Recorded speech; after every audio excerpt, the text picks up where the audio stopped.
Alright guys, so in this video I want to go over the concept of abstraction as part of writing code within Java.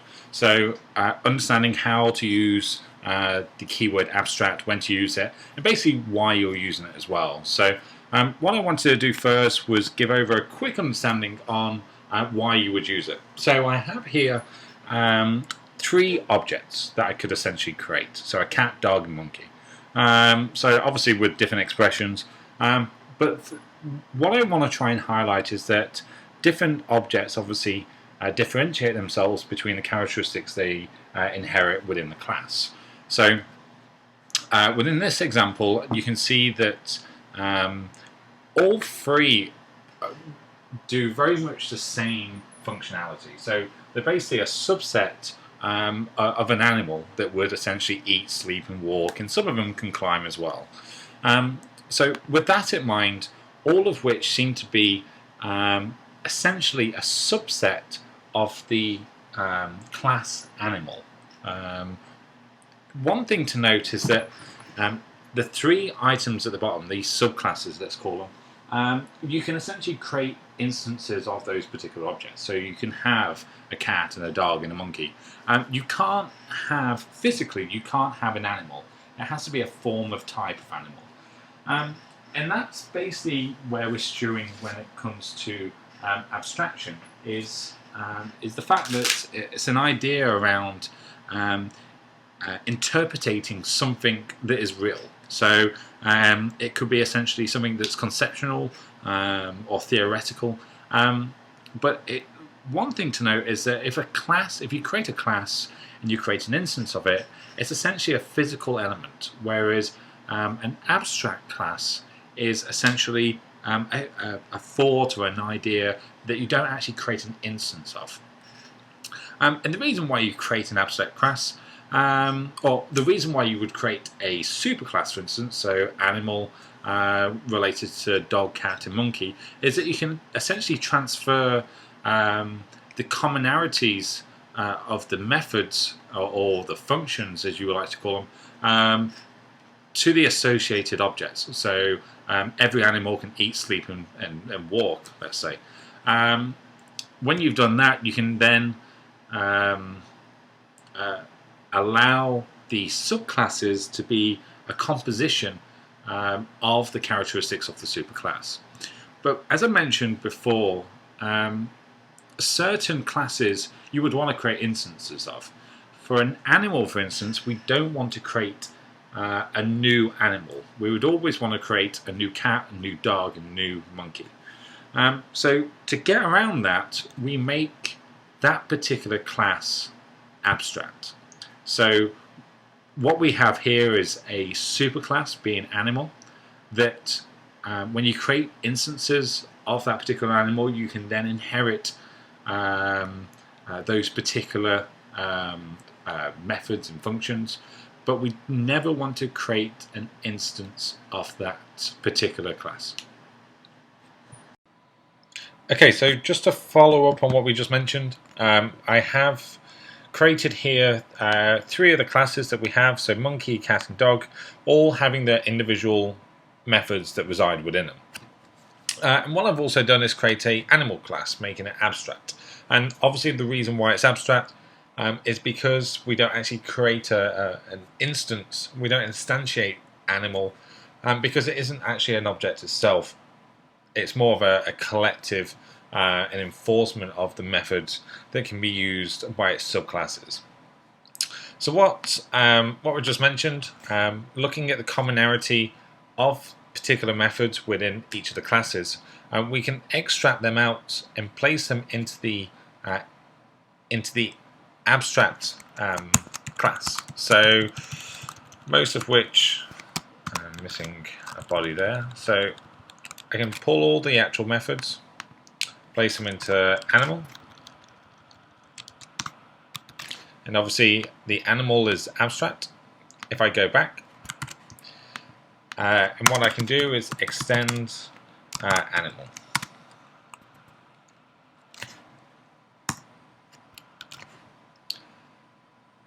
So what I can essentially do now is using I can create a cat instance.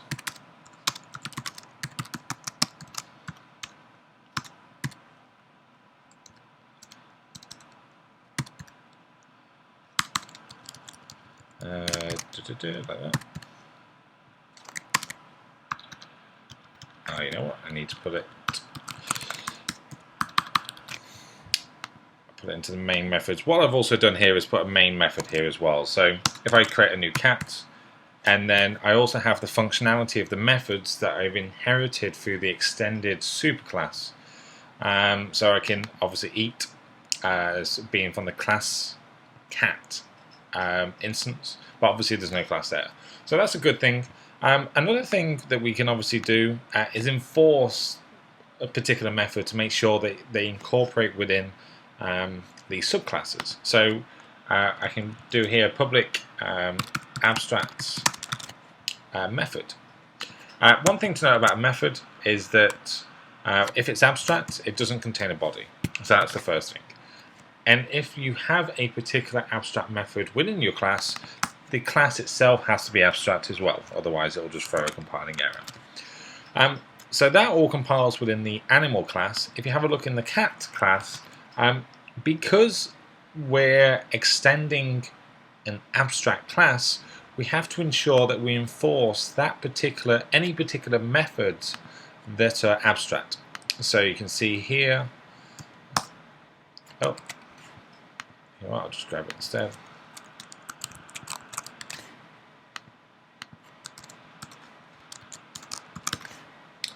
Being very lazy.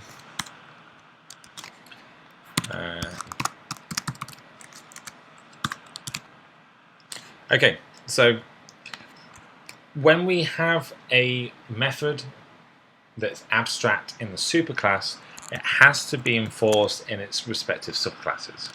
So what I've just done here is put in that abstract class that within this abstract method as well. Just to conclude abstract classes, you can't instantiate. Obviously, you can't instantiate the abstract classes themselves. So if I was to go into the main class and do animal A equals new animal.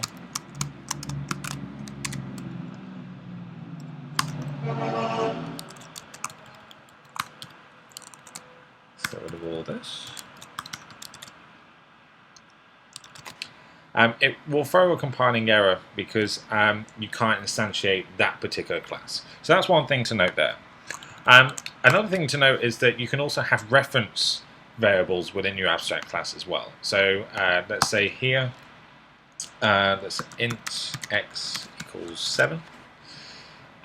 What I can do here, put it in here, I can access any variables that are essentially abstract, that are final or static as well. So if I do a sys out,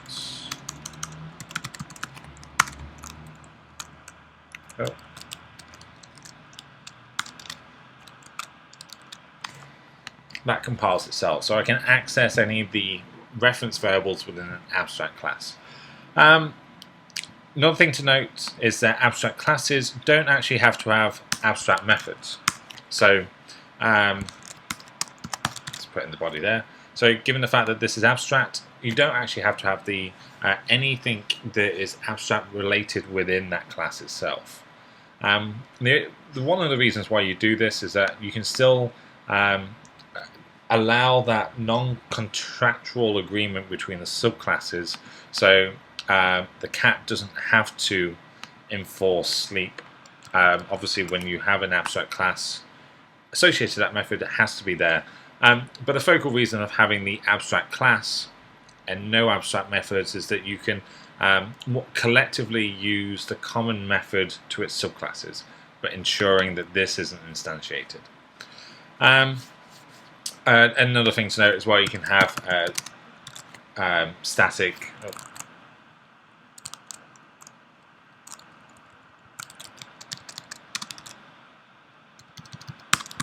There we go.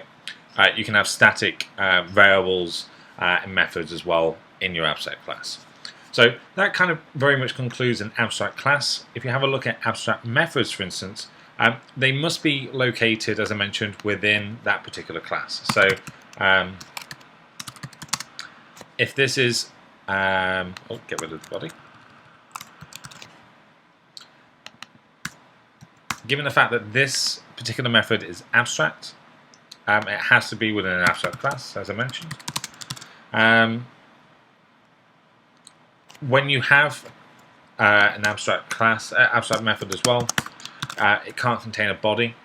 And then the other thing to note is that when you have an abstract method, any of the subclasses has to enforce that particular method.